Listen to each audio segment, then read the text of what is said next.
This is Ed Driscoll for PJmedia.com, and we're talking with Mary Eberstadt, a senior fellow at the Ethics and Public Policy Center in Washington, D.C., and a research fellow at Stanford's Hoover Institute. In the 1990s, she was the executive editor of National Interest magazine, and in the mid-1980s, she worked with George Shultz and Jeane Kirkpatrick in the Reagan administration. She's also the author of a new book, How the West Really Lost God. It's published by Templeton Press and available from Amazon.com and your local bookseller. And Mary, thanks for stopping by today. Thanks for having me, Ed. Mary, over the last few years, there have been several books exploring the demographic decline that the West is undergoing, including those from authors such as Mark Stein, Charles Murray, Jonathan Last, and others. What role does the decline in religion, or how our religious beliefs have changed in the last century, play in this demographic decline? Great question. Well, let's look at the big picture for starters of what's been going on. We know that over the past several decades, there's been a decline of religious belief and church attendance across the Western world, most markedly in Western Europe, but also in the United States.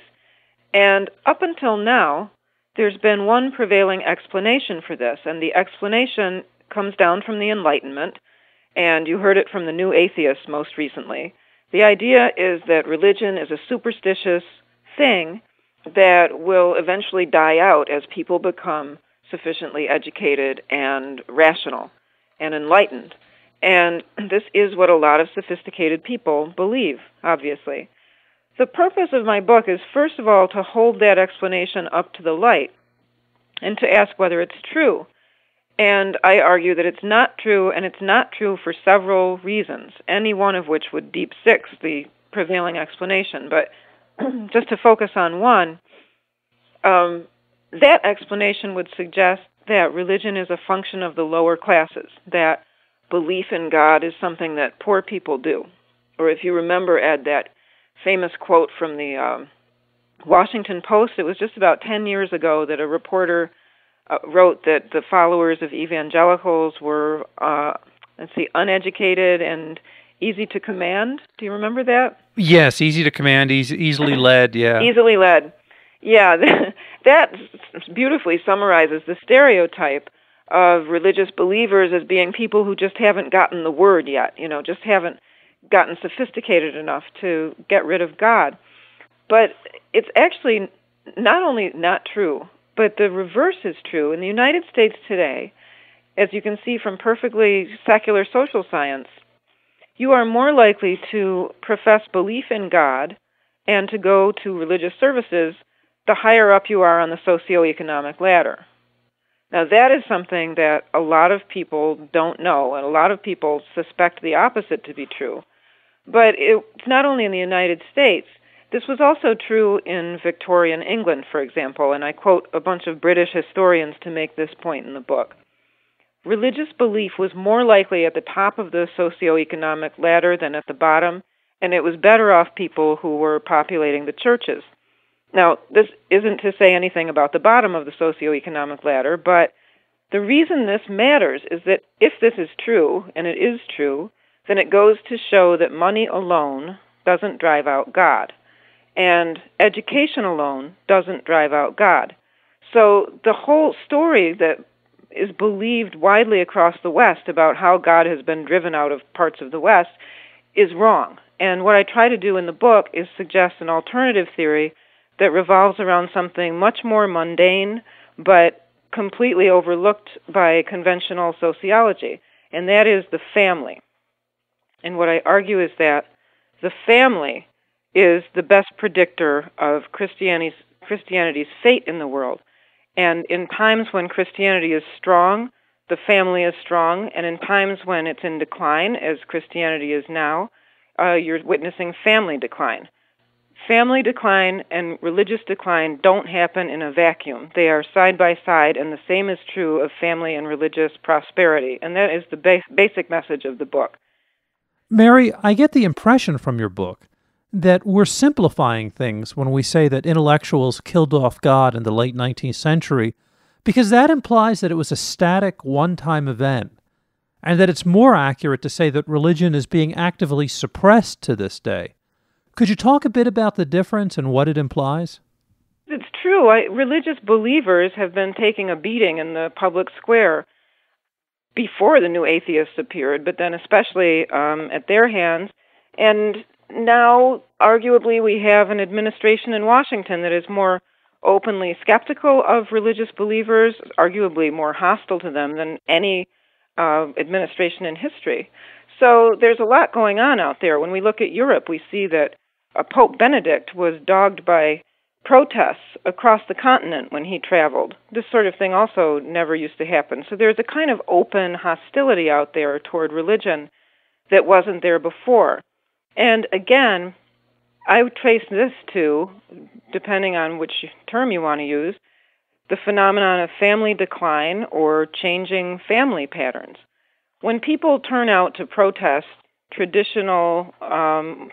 traditional moral code of Judeo-Christianity, they are protesting the protection and privileging of the family and all the teachings that follow from that, like the teachings against abortion, for example, and the teachings against extramarital sex, and all of these other teachings that a lot of people object to after the sexual revolution.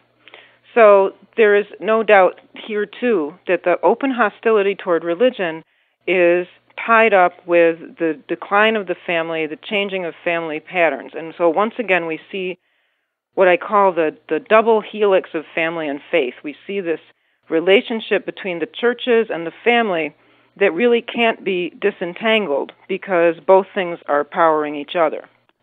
And as you mentioned a few moments ago, conventional wisdom posits that elites are secular and the lower class religious. But in the book, you believe that's a rather gross simplification of how the two classes approach religion.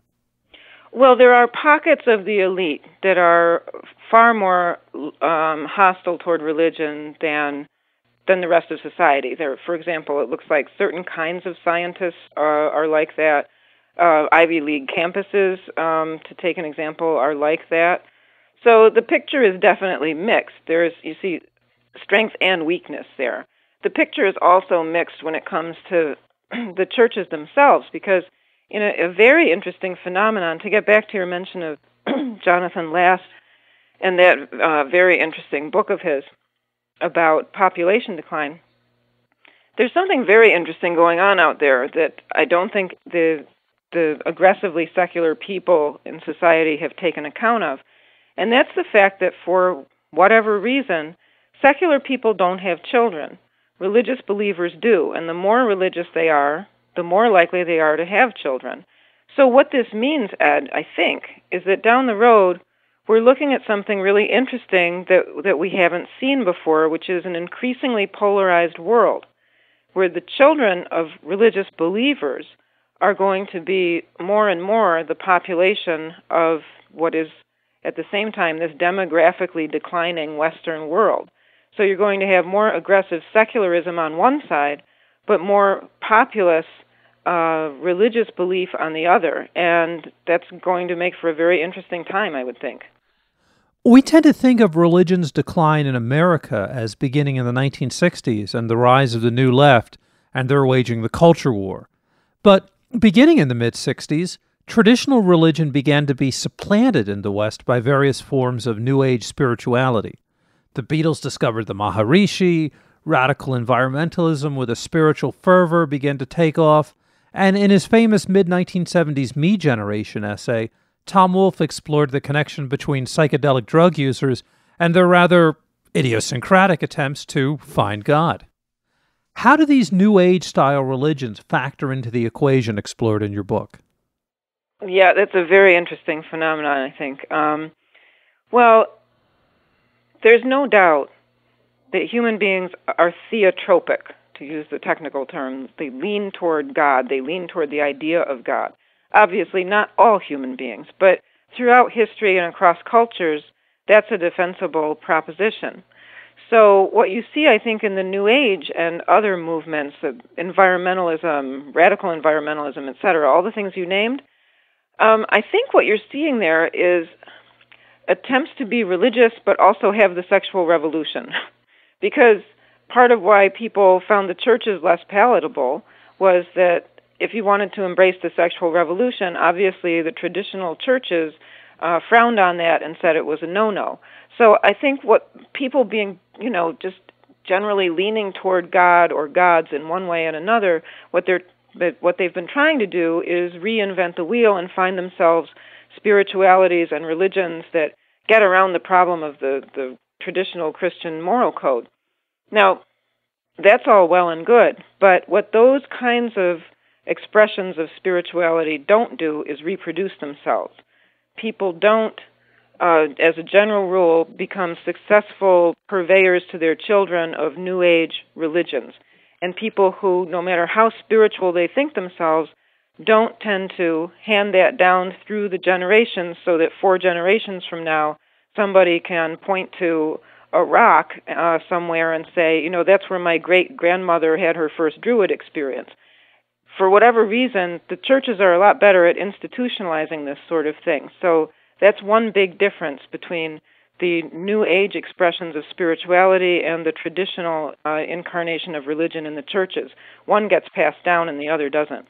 Does that also help to explain why, if you're somebody with the mindset of, say, the late Christopher Hitchens, if you're, say, secular-minded or agnostic or atheistic, why you should be concerned with the simultaneous collapse of faith and family? Well, I think everybody can be concerned about that one because, first of all, religious people have extra reasons for trying to keep families intact and keep them productive. They have religious reasons for doing this. They're told this is what they're supposed to do. All of society benefits from having people who are taken care of by their families, because otherwise we have yet more people who need to be taken care of by the state. And this is another part of the discussion of the book that I think is actually important to people in America right now. The welfare state is largely a creation of the fractured family, and it largely bankrolls the fractured family. If you remember the Julia video from the re-election campaign, do you know the one about being taken care of from cradle to grave, that one? That's the promise that the welfare state makes. And the reason the state has to make that promise is that people are not living in families. And many people are not living in families that can take care of themselves. So one thing that the religious believers do out there is increase the likelihood of having families like that who are not dependent and who don't need those same things. So that's one thing they give back. The other reason that I think it's really short-sighted of the aggressively secular people to attack the believers as much as they do is that religious believers are also more likely to give to charity, to volunteer, to do good works. And this is also true across the Western world. So when you get a really secular society, like the societies of Europe, as Arthur Brooks has documented, you get people who give very little to private charity. They just don't. And I'm not saying secularists are bad people. I'm just saying it's a fact that people who have a religious creed that tells them to give to charity are more likely to do that. So there again, we have an example of how what the traditional religious people are doing in the public square actually benefits everybody, whether they are religious or not. So I think those are two pretty big reasons to think that we should have a more appropriate appreciation of what the believers are doing out there. Mary, just a couple of more questions. Your book is published by Templeton Press. Could you talk a bit about the company and the man whose name it bears? Well, Sir John Templeton was a great philanthropist, and he left a private foundation that does a lot of charitable works, but that also has as an independent part of it this press. And the head of the press approached me to ask if I were interested in writing this book, and that's how that all came about. And last question. We try to end these interviews on a happy note, even when we're discussing a topic as grim as the concurrent demographic and religious collapse in the West. But will the economic and demographic crisis in the West have the unintended impact of reviving the family as the most viable alternative to the failed welfare state? I think that's entirely likely. I think, in fact, that the optimistic scenario is the most likely scenario here because Adversity has a way of driving people home. You know, we saw this in 2008 when the financial crisis started. A couple of interesting footnotes happened. One was, of course, we saw the beginning of the return to the home of many young adults because they couldn't afford to strike out on their own. And this is generally regarded as a bad thing, but what I see there is that's an example of how adversity arguably strengthened the extended family by having people not be atomized and all on their own, but rather back in some kind of connection to the family unit. A second thing that happened in 2008, divorce rates fell. Because divorce, of course, is always expensive.